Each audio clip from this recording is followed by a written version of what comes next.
This episode of Rewind to the Living Dead is brought to you by Mammoth Headwear. Now, listen, folks, I have actually owned a Mammoth Headwear baseball snapback hat for quite some time now. And the truth is, some of us have really huge heads, myself and Damon included. And you're struggling with that snapback that says one size fits all, and it definitely doesn't fit your big old head. And you're struggling with the two tabs or the one tab that's starting to turn on you and getting the hat all misshapen and make your head look weird. Mammoth Headwear fixed that problem with a very, very high quality hat that truly does fit bigger heads. I got not just a big head, but a big head of hair. And I'm able to put both my head and hair under this hat, and it looks great. And it feels great. It's made of a very high quality material, and you can get your Mammoth Headwear hat at mammothheadwear.com. You can enter the code REWIND at checkout for 10% off and free shipping off your first order. You can also visit them at Mammoth Headwear on Instagram. Be sure to tell them Rewind to the Living Dead sent you.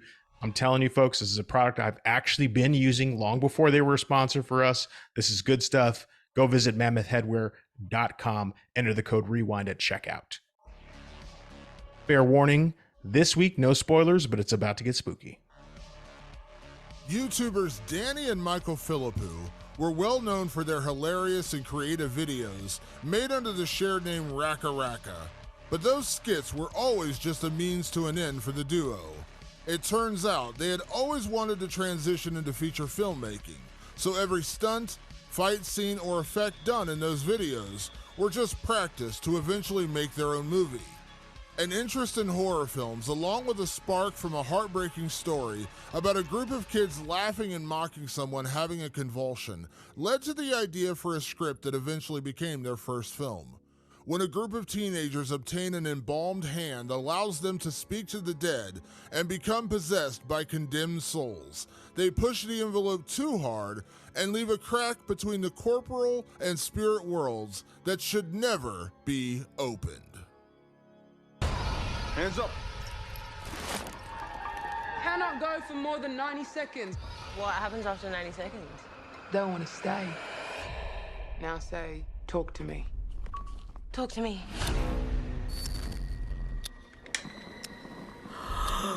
83 seconds, get it off him.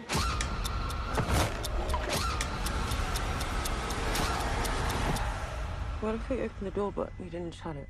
Don't want to stay. In the latest episode of Rewind of the Living Dead, we hold on to the hand and review the latest viral horror hit titled Talk to Me.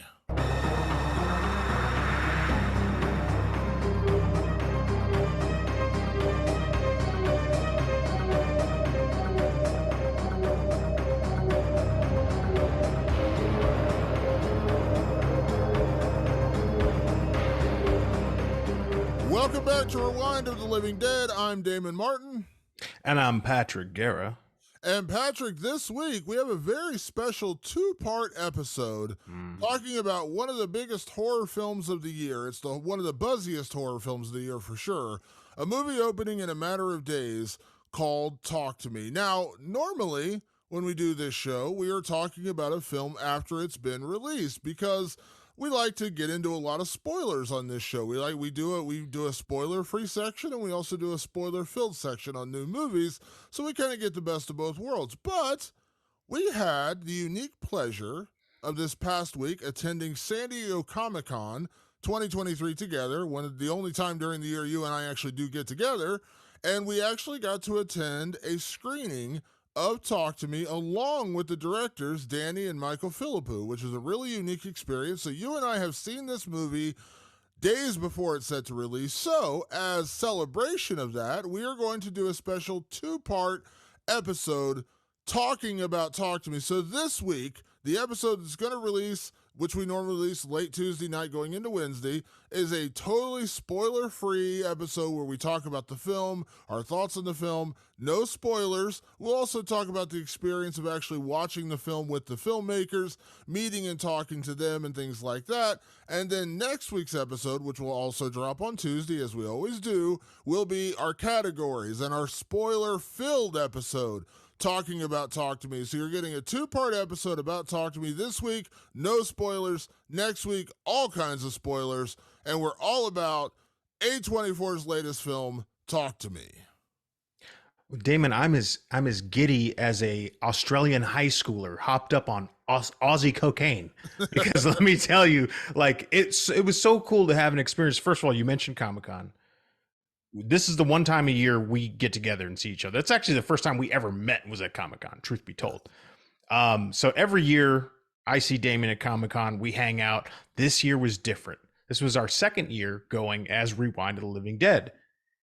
And there also happened to be a screening, an advanced screening of the buzziest horror film of the entire year, Talk to Me. Now, truth be told, Damon, I've already seen this movie twice, because way back in March, I was at South by Southwest. I saw a ton of great horror films, including an early screening of Evil Dead Rise. But there was this movie I had heard nothing about before called Talk to Me that looked interesting. And I said, oh, it's from A24. It must be a pretty quality movie. Me and my buddy went to go see it.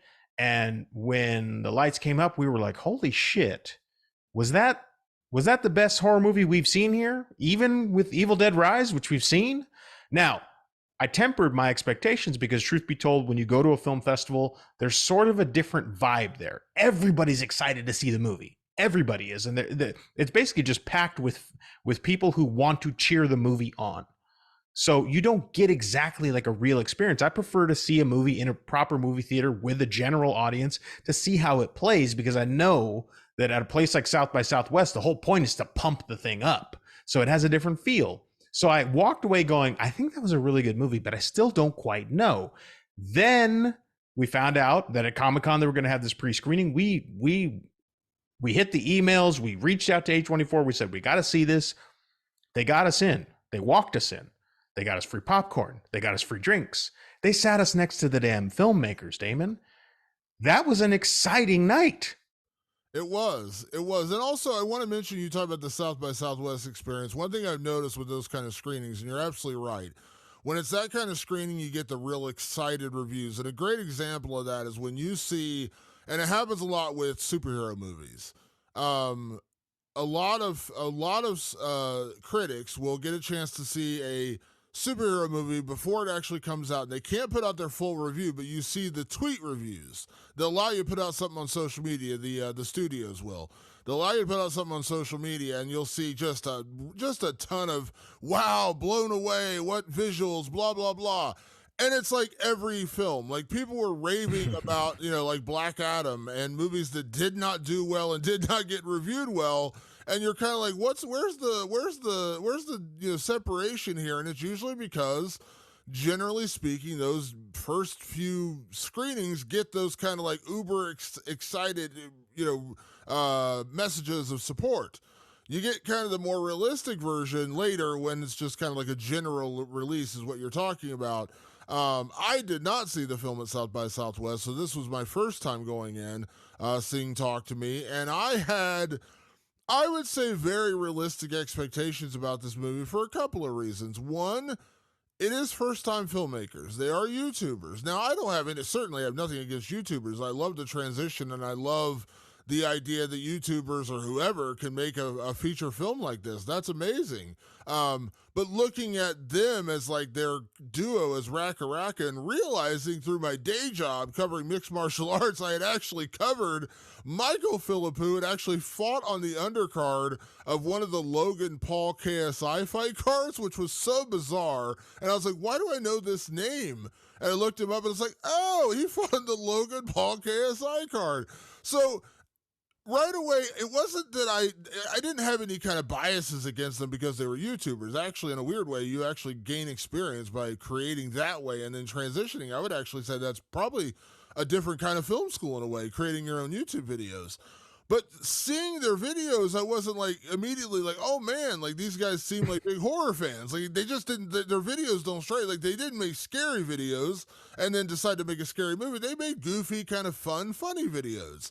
So, but again, we've seen a lot of comedians make the transition. Jordan Peele's a great example of that. People who did comedy and then eventually transitioned into horror. And it is seemingly a very easy, weird transition to go from comedy into horror. We saw with Danny McBride, writing the Halloween films after being one of the funniest dudes on earth. Yeah. So yeah, it can make so.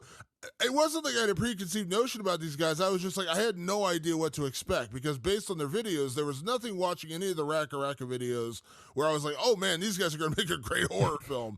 So I had zero expectations going into this. And also, listen, truth be told, I've bumped up against some of the A24 films. It's been famously discussed. I'm not going to hide that now that we're doing the podcast, is that, I have A24 horror films that I've loved, The Witch probably being at the top of that list. I've had A24 horror films that I've not loved so much. Let's not talk about Midsommar. Let's not. So it is a range. Now, I will say by and large, I'm a big fan of A24, just as their whole category, like their whole studio. They do a lot of really good things. I love Euphoria and a lot of the things they do. But just in the horror genre, it is a bit of a mixed bag. I'm not going to say or lie and just say, because I went to their screening, I love everything they do. I don't love everything any studio does, to be fair. Also, the studio should pay the actors, pay the writers. Let's start there. And A24 is, by the way, they struck a deal with the WGA and SAG-AFTRA, the writers and the actors, to basically an interim agreement to agree to all their terms.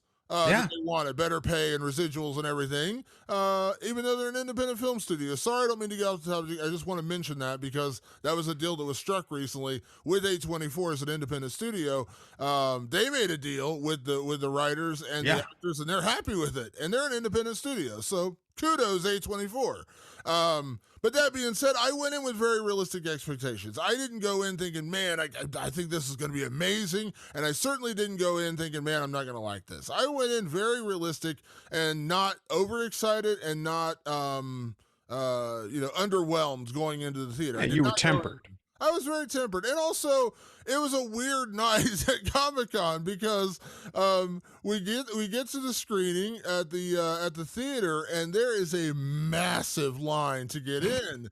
And we were there as press, so we're like, are we going in as press? Like, are we going in as like a press row? Like, what's going on? And listen, by the way, just because I'm press, I'm not expecting special treatment, but if you've ever been credentialed as press, for anyone out there that has or maybe looks to do it, part of being credentialed as press is you do get the privilege of getting into, like, you may be running late. Like when I've covered just a great example, I've covered 1 million UFC events. We have a media row set up down by the cage where we sit and write and watch the fights. I'm not trying to brag. It's just that's part of the benefit of covering the show and getting credentialed. But you also have access to go back and forth. You go backstage, things like that. So it's a working show. I'm not there just to enjoy the show. So I wasn't sure, like, do we have special seats? Like, where are we sitting? What's going on? And then at one point, we're like, are we even getting in? Because we're just, like, in line. And I'm like, yeah, this doesn't look like it's going to work out for us, Patrick.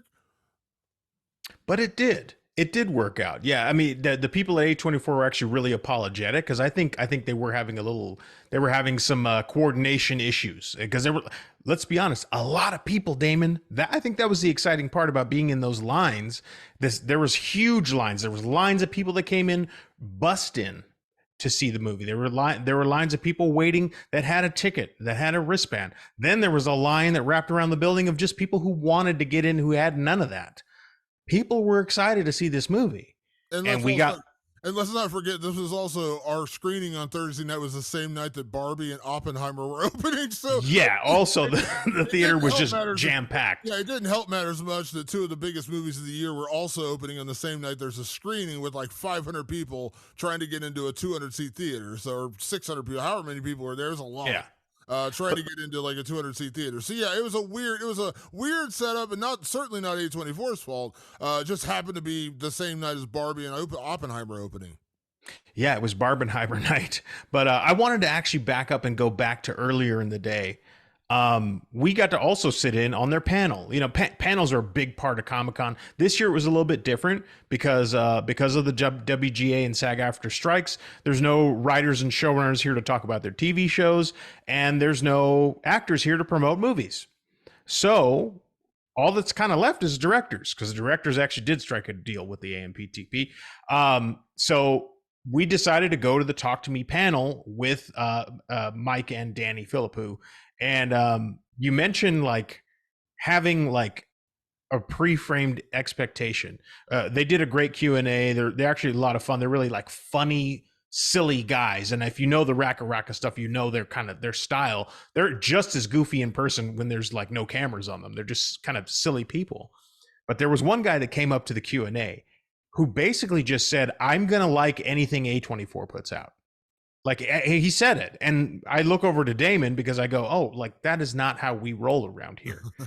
We have to see something and see if we like it and see if it's into it. But truth be told, there's a lot of people who just go, oh, it's A24. I love it. I don't care what it's about. It's going to come out. But what I learned way back at South by Southwest and a little bit on this panel here in Comic-Con is that they didn't have the support of any studio when they made this movie. These scrappy YouTubers who really only got on YouTube just to practice apply their trade. They just wanted to like figure out how to do stuff. So they used YouTube to do that. That was their platform. And it turned into something. These YouTubers their script was very buzzy. It got around to a bunch of studios. Some of them were major studios. All of them had these suggestions that were trying to make them change their thing. And there's a YouTube guys. They're used to just doing it their way. So they, in hindsight, very wisely just told all the studios, no, we are going to do it the way we're going to do it. We're going to cast it the way we're going to cast it. We're going to shoot it the way we're going to shoot it. They lost about $1 million of a potential budget because they didn't do what studios wanted them to do, including one of them was like, hey, don't even have Australian accents. They were like, I think we should get rid of that. And I want to mention just to point this out. Sophie Wilde, who stars as the lead in this film, her name is Mia in the film. They said specifically they lost $1 million because they cast her, and the studios wanted them to cast a named actor in that role, and they said no, Sophie is going to get it. A person of color from Australia is going to get this role. And the studios were like, no, we want a named actor in this role. And they refused, and they got $1 million their budget. Like, they just lost out on $1 million. Yeah, they slashed it. Yeah. They could have had for this film. So I want to give them credit for that, sticking to their guns and their choice in their cast. Also, just to mention for the panel, it was a presenter, and then the Philippou brothers. The cast, which they mentioned, and I tweeted about this just because I thought it was really cool. The cast are mostly Australian. Obviously, it's an all Australian cast. They're from Australia. The cast members aren't in SAG-AFTRA, but they said in solidarity with the writers and the actors on strike, the actors decided not to appear at the panel, even though they wouldn't be under the same rules as the people in SAG-AFTRA. Yeah, they wouldn't be violating any of the terms. Violating any terms of that, yeah. And also, want to something I don't know if I ever disclosed this on the podcast, just because we have talked about the strike. I do want to, in full disclosure, I am a member of the WGA. I am part of the WGA union, so I want to be clear about that. But journalists that are under the WGA are not under the same rules as the writers, so I can talk about things. We talk about supporting them. And I know a lot of people are like boycotting talking about films and reviewing films. I want to be clear about that. Journalists are exempt from that.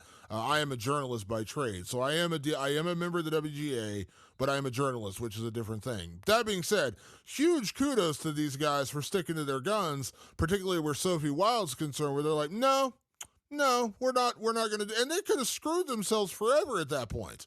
Yeah. No, they totally could have. They had their own principles. They had their own vision. And we can get into that vision a little bit right now.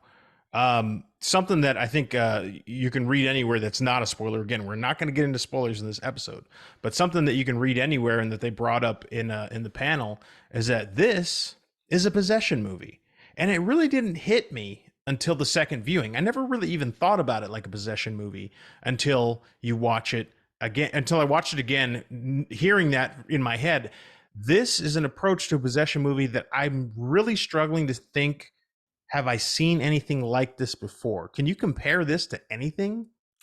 Not like this necessarily. I mean, there's been certain kind of because possession movies, when you think possession movies, you almost immediately go to like exorcisms. That's your immediate thought is the exorcism part. This is not that. And I want to be clear about that. Like, this is not like a possession, there's a priest and an exorcism. Because that's, there's a million of those movies out there, and a million of those movies are good. You know what I mean? Like, there are good versions of that. The Last Exorcism, of course, The Exorcist is a great example of that. The Exorcism of Emily Rose. There are really good films like that, but this is not that film. This is not that at all. So I appreciate it. So it is a different kind of possession film than what you're thinking. And basically the premise, which again, not spoilers, this is just the premise of the film.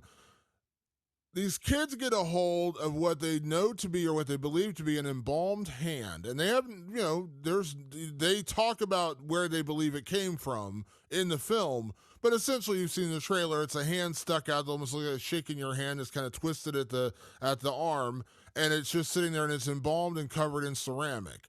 And the idea is you touch this hand and you say, "Talk to me," and it allows you to basically converge with the spirits. You're allowed to, at that point, you're basically in contact with the spirit world. You become a medium, in a lack of a better word. Yeah, some sort of a conduit. Yeah, it's a conduit to becoming a medium when you're not a medium.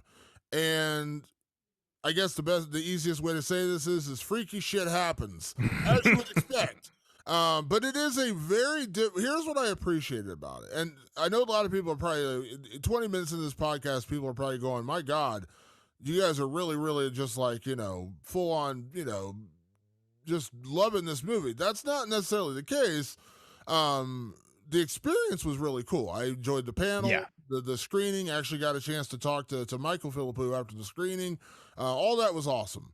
But I'm still going to give an honest assessment of the movie. I mean, I'm not going to, listen, that's what you listen to this podcast for. You don't listen to us talk about how we met the filmmakers and we're just going to love on this podcast. We're going to give you our honest opinions. Are there things I love about this movie? Absolutely. Are there things I don't like about this movie? 100%.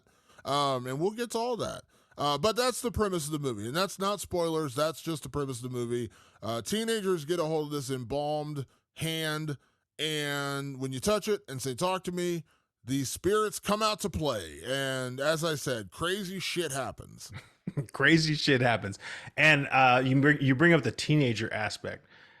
This is like tried and true horror staple. Friday the 13th, teenagers. Nightmare on Elm Street, teenagers. Scream, teenagers. This, Damon, is a movie. You mentioned earlier, like A24 produced this, but again, A24 came on and bought it after it was done. So they don't have that kind of connection that you might be thinking. They didn't produce this movie and shape it. The Philippou brothers and their cast and their crew shaped this movie. What I think they did is they took a premise kind of like Euphoria, which you and I both love, which is if you haven't seen it, a TV show about high schoolers. And they took like Euphoria and made it into a horror movie. Now, Euphoria itself is actually a very like high art, really like subjective look at teenage life. Talk to Me feels far more grounded, but it has that tinge of reality in it that I really, really appreciate. Because when I think about the classic movies that we talk about, Scream, Nightmare on Elm Street, Friday the 13th, there's a little bit of like Hollywood gloss over the top of those. And the way the teenagers react, like it doesn't necessarily age well. It doesn't necessarily go like, oh yeah, that's how they were. It's like, that's how 30 or 40 or 50 something year olds back in the day wrote teenagers how they thought they were. I don't know the ages of Mike and Danny Philippou, but they're pretty young guys. I would guess that they're not older than 30. I would say early 30s probably. Yeah, yeah, maybe somewhere around there. The authenticity of how the characters behave in this movie, because any of these great horror films, like kind of what they're fueled by is like teen drama. Like that's kind of what moves the movie as crazy shit starts happening, as spooky shit starts happening in all of these classic horror films. It's fueled by teen drama. It's fueled by this one being in love with that one. It's fueled by this one not liking that one. And all of that kind of mixes into whatever supernatural or horror chaos you're going to have. I do think Talk to Me like is the first time where I sat and watched it, and after watching it twice going, man, these actually feel like real high schoolers. And even Euphoria, which I brought up as an example, Euphoria is like high schoolers, but like on fucking like on some other planet. Like it is weird and different and subjective. This felt like real high schoolers to me. Yeah, the authenticity of the characters does make a big difference. It's one thing I loved about, going back. I mean, this film is not anything like Scream. It's not a slasher at all. But I loved, Kevin Williamson, who wrote the original Scream. Those characters felt very authentic and real to what teenagers are. That's one of the things I loved about Scream. Is that film felt very authentic to the characters, and to the credit of all the filmmakers in Scream, they've continued doing that. But that's also something that can take you out. As you said, there's some films where it's like they're writing what they think teenagers would say. They're Right. writing what they believe teenagers are like. Maybe they've forgotten what it's like, or maybe they did just grow up in a different era. Like you and I grew up in the 80s and 90s. We certainly don't know what the teens of 2020 are feeling necessarily, but I still feel like you and I, because we're kind of like kids who never really grew up, I feel like we still have a fairly decent grasp on that. You know what I mean? Like, you'll never catch me in a suit unless someone died. I'm not that dude. Even then, by the way. Yeah, I'm never going to be that. So, but again, I think you're absolutely right. The authenticity of the characters matters, and I think the Philippou brothers being YouTubers and being in that era makes a big difference. Like a great example, I mentioned in the intro, one of the things that they talked about, which inspired this film, when they saw these kids like laughing and mocking a kid having a convulsion, they're filming it instead of helping them. And that's the society we live in now, where people film things and they're like, ooh, let's get a viral video out of this, not necessarily thinking about the consequences of that. It reminds me, one of the most infamous YouTube videos of all time, it really changed everything as far as YouTube goes, was the video that Logan Paul filmed in the quote-unquote suicide forest in Japan. Everyone remembers this. Even if you're not a Logan Paul YouTube fan, you know this story where he went to the suicide forest and filmed like a dead body of someone who had killed themselves. And like they were kind of like, I wouldn't say they were laughing at it necessarily, but like it was really insensitive, like incredibly insensitive. And everyone's like, whoa, like this isn't funny, this isn't ironic, this isn't creative, this is just mean-spirited and awful. And, he apologized a million times over. How much he meant it, I have no idea. I'm not judging him one way or the other. I'm just saying I have no idea if he really felt bad about it or if he felt bad about it because he got busted. Whatever the case may be, that's what I'm talking about. Like when we're just so consumed with like, what can we film, what can we make that will go viral? And that really creates the animus for this film, because imagine you have a conduit to the spirit world through this. In this case, it's an embalmed hand. And when that person touches that hand, things go kind of haywire. They're not concerned about the well-being of the person, or that there's a spirit being drawn into our world, or that crazy, weird things are happening. They're like, let's record this and embarrass them. Let's record this and make it go viral. Let's record this and show how real it is. That's the concern. And that happens immediately early on in this film. And that's a huge part of this. And like watching that part, that honestly is one of my favorite parts of the entire film, was like the realism of that, because that is what kids are like today. That's what teenagers are like. And it's like concerts. Like there was a story recently, I can't remember the artist's name, but there was an artist who was performing, and like there were people taking a selfie like while she's performing, and they're like flashing a light. She's like, hold on.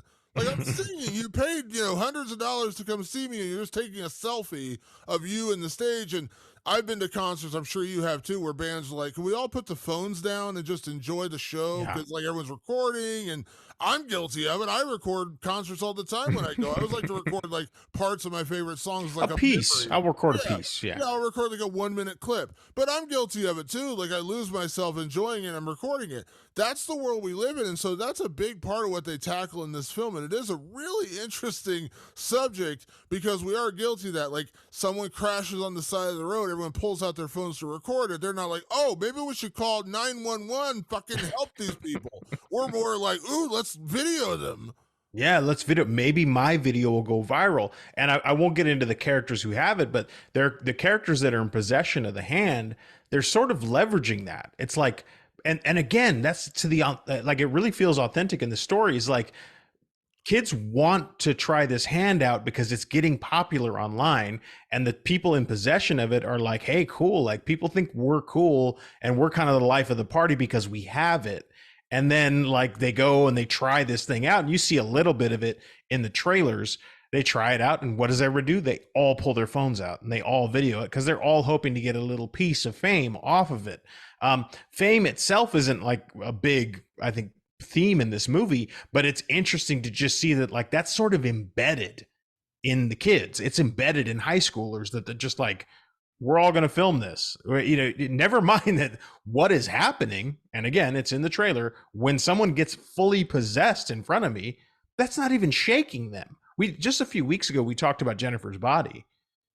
That's very much part of that, where it's like the teenagers sort of become apathetic to it after a while. In this movie, the teenagers are apathetic to the actual insane thing that is happening. Now, in the spoiler part that we're going to talk about next week, you'll learn that there's even more reason to kind of delve into it. But on the surface, and something that's in the in synopsises right now is that the kids kind of get addicted to it.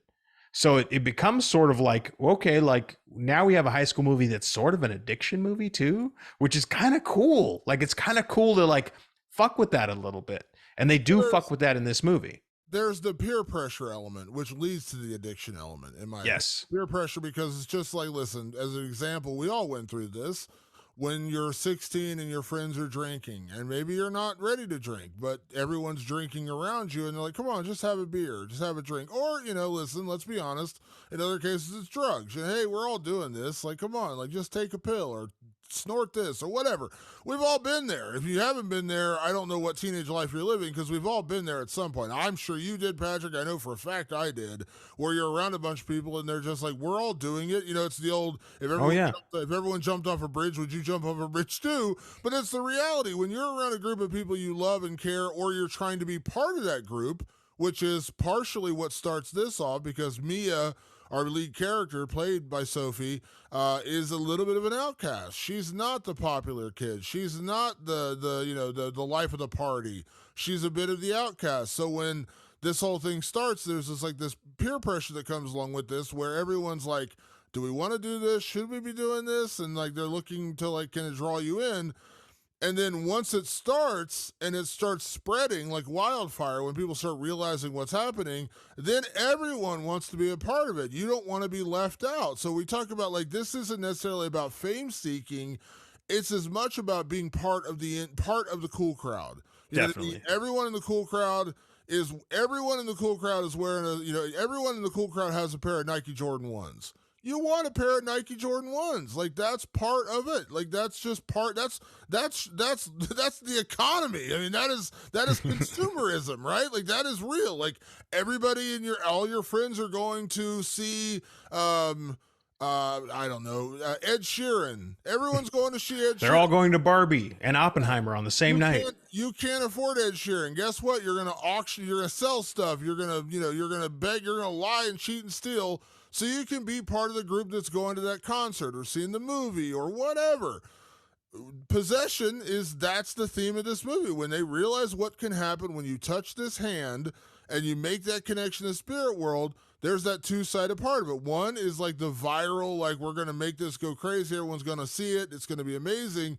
But then nobody wants to be on the outside looking in. No one wants to just be the person with the phone. They want to be the person having this happen to them. So it's like a drug, and that leads to the addiction of it, because there's a certain, for lack of a better word, going back to a show we talked about, a sense of euphoria almost that attaches to going through it. So to me, this is a film about those three elements, that viral sensation element that we have in this society of, like, filming instead of caring. I don't know a better word for it, better way to describe it. Then we go to the peer pressure element, which is, I'm doing it, why aren't you doing it? And then finally, it leads to the addiction element. Once they actually get drawn into it, then they like what they're doing. And again, drugs, for lack of a better way, and I'm not anti-drugs, I'm just saying, like, that's the best way I could describe it. Everyone knows what's happening. Your friends want you to do it. They're doing it, so you do it, and then you get addicted to it. And that's really what this film is about to me. No, you're absolutely right. You've definitely put it concisely. Um, I think people are, obviously because we're doing a special two-parter, we don't want to spoil something for you. Maybe you're such a hardcore fan that you're going to listen to the whole show and then you're going to hear things that happen before you get a chance to see it. Damon, I guess we should address at least this. Are we talking about a horror movie? Is Talk to Me a horror movie in your opinion? And should people go and see it when it comes out this coming Friday? It's definitely a horror movie. It's absolutely a horror movie. It's a different horror movie, and it's a creative horror movie, and I appreciate that because leaving the theater, I was pleasantly surprised because I just didn't know what to expect. Again, I didn't go in with any expectations. I didn't go in thinking, "Man, this is going to be awesome." And also, to be clear, to throw the onus back on Patrick because you had seen it. Because I'm not. You are. For everyone that maybe is new, maybe they're just discovering us with this episode because Talk to Me is going to be pretty big. Patrick, you're the guy who doesn't want to know anything. You don't want to see you don't want to see trailers. Like that's how far you. Yeah. Um, I don't mind. I don't mind knowing a little bit, and I'm not saying I want spoilers. I'm just saying like I don't mind. I don't mind. I love trailers. Actually, I love a good trailer. I don't mind things like that. That doesn't bother me. So I asked going into the theater. I asked you, Patrick. I said, "Did you like this?" Like I just wanted to like generally speaking, did you like this? You didn't tell me anything about it. You didn't spoil anything for me. And you certainly didn't give me like any real details. I just asked, "Did you like it?" And you said, "Yeah, I really did." So that's literally the only thing I had going in. But I also listen. My girlfriend was actually looking at our podcast online, and she was actually reading reviews of our podcast, which I never do. I'm terrified of comments. I don't like reading comments. But she read one review where it said that one of the reasons the reviewer liked our show is because we don't always agree. Like we don't always just sit here and oh, I loved it. Oh, I loved it too. Like you like something and I hated it or vice versa. We've had plenty of episodes where you love something and I don't or vice versa. So even though I fully even if there's something I don't like, I fully respect Patrick's opinion. Of course, what you would believe in. We just disagree on a movie. In this case, the fact that you said you liked it is like okay, but I still tempered expectations because we've had plenty of disagreements. So even that didn't ruin it for me. I didn't go in and be like, oh man, Patrick loved it. I'm gonna love it. That doesn't necessarily mean that, and I'm sure you feel the same way. Reverse, like you probably have respect for a film that I like, but doesn't mean you're gonna like it. So. Yeah. I did have that going into it, but that's really it. I had no other preconceived notion when I left. While I did bump up against a couple of things that we'll talk about here in a second, without spoilers, I was pleasantly surprised by the way they tackled this movie. And it's definitely a horror film, but they also tackled, when I say tackle issues, I don't mean issues like sometimes people get inundated with issues like, this is Right. they're trying to make a statement about a film. Yeah, there's things you could say they're making a statement about. As I mentioned, the viral videos and, like I said, someone's hurt on the side of the road. You film them versus calling for help. Yes, that is something you could say gets addressed in this film. And also the peer pressure and addiction angle. Yes, that's absolutely something. But that's just the theme of the movie. I wouldn't even say they're trying to make a statement about it. They're just using that as the story. But yeah, overall, it's definitely a horror film. There's a lot of scary moments. There's a lot of good jump scare moments, some creepy moments. And what I think I like most about this movie, and I always applaud when filmmakers can do this, especially in the horror genre, is I really feel like Danny and Michael Philippou created something new. This is different. This is not your standard possession film, and I appreciate that. Yeah, I'm right there with you. We'll in part two of this two-parter podcast, we'll get into the things that we love and dislike about this movie. But the truth is, there isn't a lot out there quite like it. Like I love horror movies that kind of tread the same path. It's not like I have a problem with that, but it is exciting to see something told from a different angle completely. You mentioned movies with a message. I don't think this is a movie with a message. Not really. Like, I think it's a movie that's meant to scare you and that they want to scare you. We were sitting next to someone, a young woman whose name I forget, who was from Texas, who was there as a fan of horror movies. And she hated Halloween Ends just as much as Damon Martin does, which is to say a lot. But one of her reasons was she was just like, yeah, I don't know. I just felt like I've seen so many horror movies about trauma. It's getting to be a little old. I understand what she's saying. There's a lot of movies that just talk about trauma. I feel like this movie doesn't really do that. Like even though there's traumatic events in this movie and past traumatic events that some of the characters have gone through, it doesn't seem to be a movie fueled by trauma or trauma being the theme. The theme is we're a bunch of high schoolers who found something that's real fucking crazy and we're going to fuck with it as far as we can go, and oh shit, we go too far. It's Yeah. kind of fun.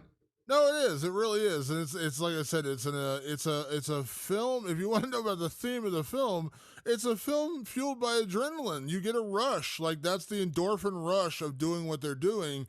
And when you get, I joke around, like I talk about my day. I don't talk about my day job much on this podcast because I like separating my two worlds. But I will say this: I use this example all the time when I talk to younger fighters competing in mixed martial arts or boxing or kickboxing or whatever, and they're like 17, 18 years old, 19, 20 years old. And one question I ask them constantly is like, how do you handle it? How do you handle the fame and the money and the attention and the social media and everything at 21 or 20 or 19? Because I say this to every single one of them I talk to, I say, because I know what I was like at 17, 18, and 19, and it would not have ended well. Like, I'm not saying I was irresponsible or I was a bad kid. I went to college, I got good grades. Like, I wasn't a bad kid. But I also grew up dirt poor. I also grew up without, like, I was never one of the super popular kids. Like, I was never none of that. So, like, I don't like I feel like it would have been just a sea of debauchery if I would have been handed like 100 grand and like a million followers on Twitter and people throwing me offers and money and girls and whatever. Like, man. Like I would have 100% fallen to temptation, I feel like. And I'm always impressed when there are these kids who can do that without that happening. Now, sadly, we know there's a million examples where that doesn't happen. But there are great examples where people are like, yeah, I have a great family around me, great friends around me. I don't allow myself to get inundated with it, whatever the case may be. I appreciate that element of it because that's going back to what we're talking about with this film. Like, what these kids go through and what they do, the whole viral video and the whole peer pressure and the addiction part of it, like I would 100% get sucked into that. Like, I know me well enough to know that I did get peer pressured into things. Well, how about this, Damon? Sorry to interrupt. What if you and I were presented with the idea of like, hey, do you want to fucking see spirits? Yeah. Like, and we'd be like, well, yeah, I'm way fucking into horror. I think I might want to do that. Yeah. We'd be in trouble. Yeah, so that's what I'm talking about. Like, and I understand where I think that's a big part of why teenagers are so often used in horror films is because teenagers are impressionable in that way. You haven't fully formed yourself in your opinions. Like, we talk about one of our favorite categories we talk about now is would we survive this horror film? And I always joke like two of the horror films I would always survive are haunted house movies and zombie movies. Zombies because I feel like I would turn into Negan from The Walking Dead, and haunted house movies because I would just get out. Like, I'm not dumb enough to hang around a haunted house. This movie, like this, one of the reasons teenagers are so useful in horror films is because we do dumb things as teenagers. You go in the room you're not supposed to go in. You challenge a situation you're not supposed to challenge because you're not smart enough and mature enough to understand you shouldn't do this. If somebody hands you an embalmed hand and says you can talk to the spirits, maybe me now as an older person, if I was like a true believer in that, I might be like, maybe I shouldn't really fuck with that. But at 17, I might be like, let's go. Oh, hell yeah, I'm fucking with that. It's a great use of that in this film. And I love that. That's a big aspect of this film that I love. But then things really do get creepy and scary with that. And you mentioned to me going back here, Patrick, I mean, I assume you do as well. Do you believe this is a horror film? Yes, I do believe this is a horror film. It scared people at South by Southwest. It was scaring people sitting right next to you and me at the Comic-Con pre-screening. I think this is, without giving away, is it scary? I won't tell you why it's scary, but I think it's a scary movie. I think it's a horror movie, and I'm really excited to hear what other people want to say about this. Like I'm hoping Maybe let's fuck with this right now, Damon. What do we say right now to the dedicated listeners? You're gonna listen to this podcast, and then in a few days, Talk to Me is gonna come out. Go out and see Talk to Me. Email us at Rewind of Dead on Instagram. Email us at what the fuck is our email again? roclivingdead@gmail.com. roclivingdead@gmail.com. Yeah, I don't know. I use it all the time. I can't believe I don't know. But like, I want people. I want to hear their impressions because this is a unique situation. We're gonna have a two-parter. You're gonna hear the run up right now. It's gonna release wide on July 28th.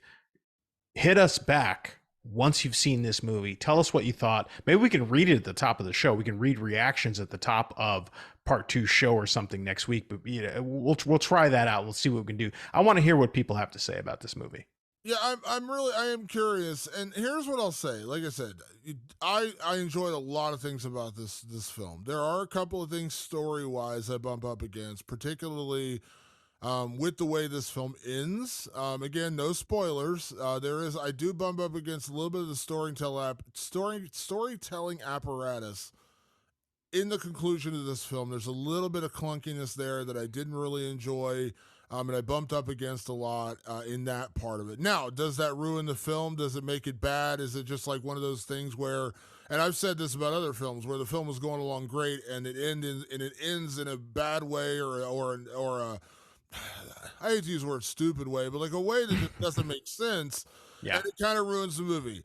Does that happen with this film? No, I wouldn't say that at all. And me bumping up against the storytelling apparatus in the conclusion of this film in no way ruins it, and in no way really changes my opinion of overall liking this movie. And when we get into spoilers in our next episode next week, I'll explain what I didn't like about it.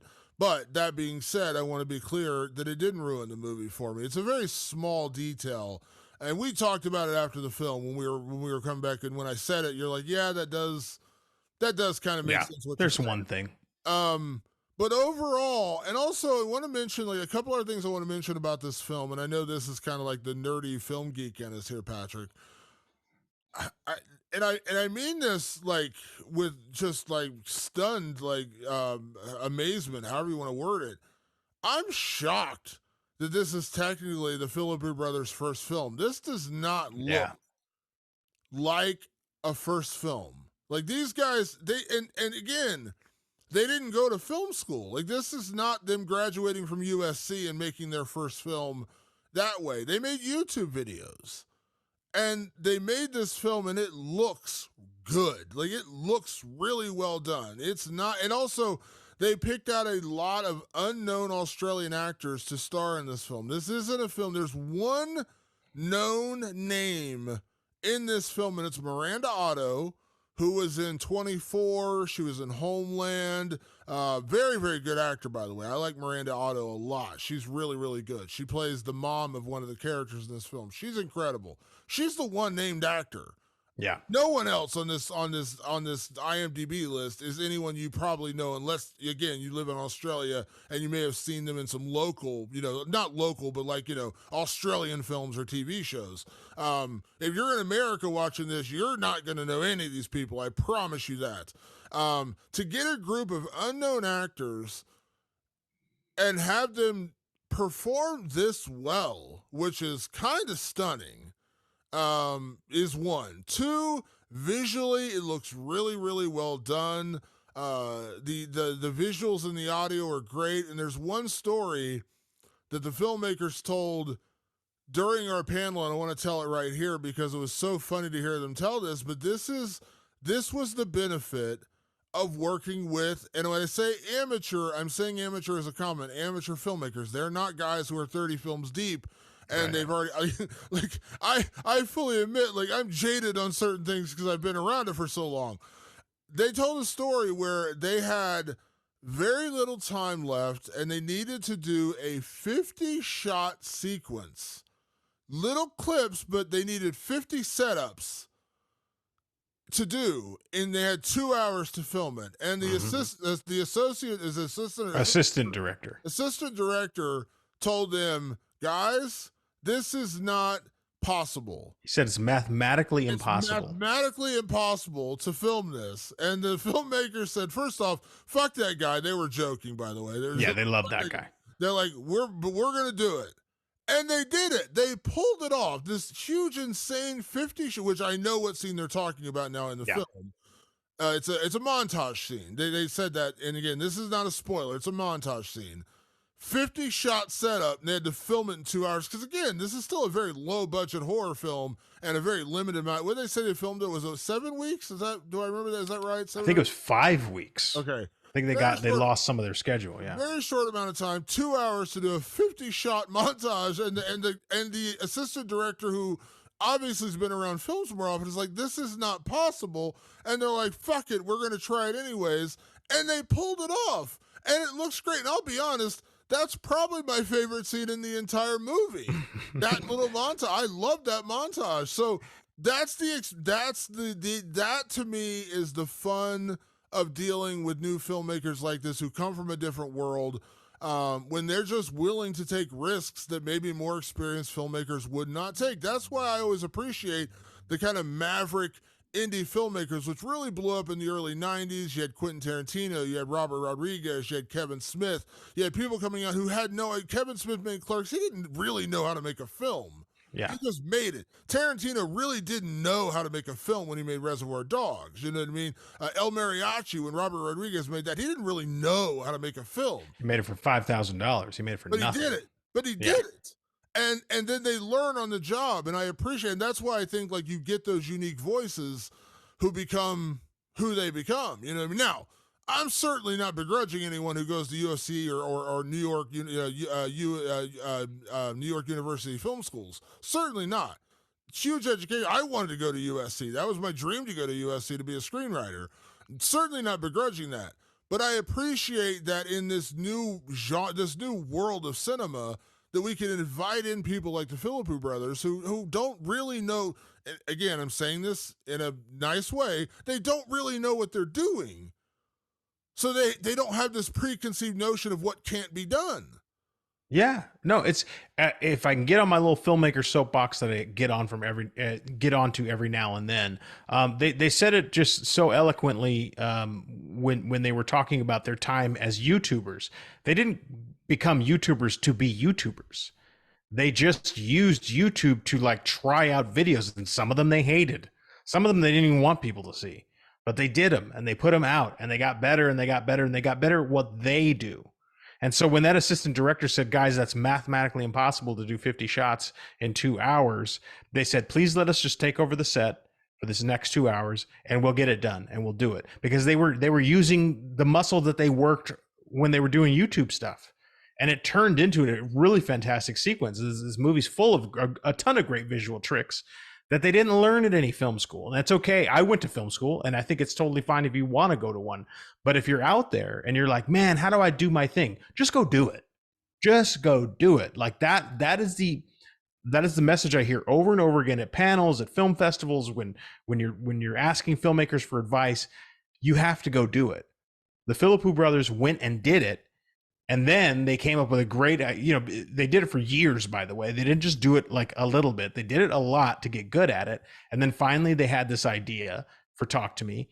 And it's a pretty tremendous feat. It doesn't look like first-time filmmakers. It doesn't feel like first-time storytellers. It's something to behold. It's something that you do need to tune into. I'm not saying you're going to like it. I'm saying you need to check it out, because you're not going to see a lot of horror movies that play like this. Yeah, and I appreciate that. I appreciate that kind of maverick nature of it, because, again, I think a lot of times, I think a lot of artists get dismissed because they're not part of the club. You know what I mean? And I just said at the top of the show, I slightly dismissed these guys. Not because I have nothing against YouTubers. It's not that at all. But they didn't strike me as horror film guys. Like, when I watch their actor videos, they're kind of goofy, funny stunts, fun, skits. Yeah, it was more on the level of like Mr. Beast. Yeah, and I'm like, I don't see this as like making a horror. Now, again, that's me creating my own biases without having any real knowledge of these guys. But in that moment, I was like, I don't, because I've seen people who make scary shorts on YouTube graduate and make great horror film. That's happened. That's absolutely happened. This one, I was kind of like, I don't see it, but I'll give it a shot. And then they ended up making a really solid horror film. And just we were talking about that 50-shot montage. They didn't know better to say we can't do this. They didn't have this. They didn't know that. They didn't know better, and they're like, "All right, well, we're going to try it," and it worked, and it's a brilliant shot. And I think this film overall, and a huge part of this, we all know I'm the story guy, Patrick. I need the story. I need the story. Occasionally, I can not bump my head against that. Like when we see zombies, sometimes you give me a zombie fighting a shark, and I'm into it. But by and large, I'm a story guy, and this film still has an incredible story. It's visually very well done. It's acted incredibly well, directed well. The whole filmmaking process doesn't look like first-time filmmakers. But where I was super impressed was with the story, the cohesiveness and the creativeness of the story. And again, we talked about possession films.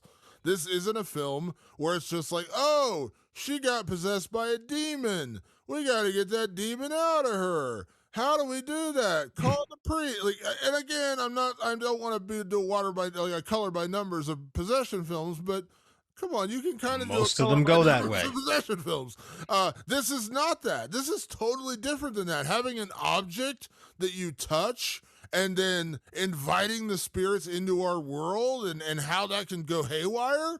I appreciate that. And also, they're not even tackling this. One thing I really appreciate this film for. Let me mention this. This is not really a spoiler. I promise. We talk about the different level of possession in this film, Patrick. One thing I freaking loved about this is it doesn't just immediately get drawn in to the religious aspect. And I'm not saying that's a bad thing. The Exorcist is one of my all-time favorite horror films. I love The Exorcist. The Last Exorcism, I love that film. Last Exorcism of Emily Rose, The Omen. Yeah, we like these things. But the fact that you can do a possession film like this and not immediately get transferred into the religion aspect, you know what I mean? Because again, that's generally what possessed, exorcism. That's the two walls we live under in these kind of films. They tear those down for this movie. So this isn't about somebody gets possessed, we got to get a demon out of them. These kids are like, we want the demons. Like, we're welcoming the demons into our world. I appreciate that little bit of difference. That's one of the things, the uniqueness of this movie that I absolutely adore, because it just feels different. It doesn't feel like a movie I've seen before. And do you realize how hard that is when you've seen... You know how many fucking horror movies we see? Yeah. And we don't even see them. We don't even see them all. But sometimes I just know what I'm about to get into. I did not know what I was going to get into with Talk to Me. I'm pleasantly surprised that I did not know what I was going to get into. It really is one of those things where you kind of just don't know what's next. You don't know how it's going to go. Damon, what can I say? I feel muzzled to the point where I feel like maybe it's time to tell everybody that Rewind of the Living Dead has an incredible t-shirt that you got to get. It's at rewindoftheLivingDead.bigcartel.com. It's incredibly well made, screen printed from the same people who screen print for Cavity Colors, multicolor shirt. Hot item right now. We just got another order that's got to get shipped out soon. Guess who ships it out? Mr. Damon Martin himself from the Damon Martin warehouse. That is his place. He ships it out to you. And let me tell you something. It's a very high quality t-shirt. I've had mine for quite some time. Rocked it at Comic-Con. You rocked yours. This is a high quality horror t-shirt. Please pick it up at rewindoftheLivingDead.bigcartel.com. Get your t-shirt now. They are limited edition, and I will personally ship out your shirt from my house, as Patrick said. And support us. We got a lot of horror movie conventions. I'm going to be at Horror Hound coming up in a few weeks. If you spot me out there, maybe I'll even have a Rewind of the Living Dead t-shirt in my backpack. I might give you one. I might be at Monster Palooza October 15th. Yeah, so stay And I do have a box of shirts with me now. so, maybe you can get a shirt if you spot one of us at a convention. There's another reason to watch YouTube so you know what our ugly asses look like. Yeah, and do email us at rotlivingdead@gmail.com now that I remember what our fucking email is. Email me at rotlivingdead at gmail.com if you are going to be at Monsterpalooza, and maybe we can coordinate and I can get you a t-shirt minus the shipping cost. Let me know. There you go. So yeah, so check us out there. Obviously, we're going to be back next week with part 2 of our special Talk to Me episode, and that episode is full spoilers. We're not going to have any non-spoiler discussion, but we're going to drop that episode a couple of days after the film comes out, so we imagine a big part of our audience will have already had a chance to see the film. It drops on Thursday night. Technically, it opens on Friday the 28th. You have a weekend to see it. Then the following week, we will drop our spoiler-filled episode with all of our categories where we talk about the good, the bad, and the ugly of Talk to Me. So go see it in theaters. I say this all the time. Even with Halloween Ends, Patrick, even if I don't like a film, Are you sure? and I'm vehemently opposed to that film ever being screened again, I still will never tell you not to go see it. This is a case where I'm telling you, I really, for the most part, I really enjoyed everything about Talk to Me. Highly recommend going to see it. But even if I absolutely hated this film, which I don't, go see it. Go support filmmakers. Go support the theater experience. Even I said one of the worst horror film experiences I've ever had was the remake of Chucky. I'm sorry, it was bad. The Child's Play remake, let me say, not the Chucky TV show. I actually really enjoyed the Chucky TV show. The Child's Play remake they did a few years ago with a great actor in the lead role with Aubrey Plaza. But the movie itself was bad, in my opinion. I almost got up and walked out, but I was like, you know what? It's still a theater. It's still a horror film. I'll stick around. Now, do I feel like I got much more out of it than I had in that first half hour? No, but support the theater experience. So go see Talk to Me. It's in theaters this Friday. Well worth your time. And being honest, it's well worth your money. I really enjoyed this film. Actually, I'm going to go see it again this weekend. I saw it for free at the screening at San Diego Comic-Con. I'm going to go see it again and pay my money because I want to see it again. I want to see maybe what little things I missed. So yeah, go see it and then be back here next week for a Wine of the Living Dead spoiler-filled episode with Talk to Me, where we get into all of our categories and everything else you want to know about this film.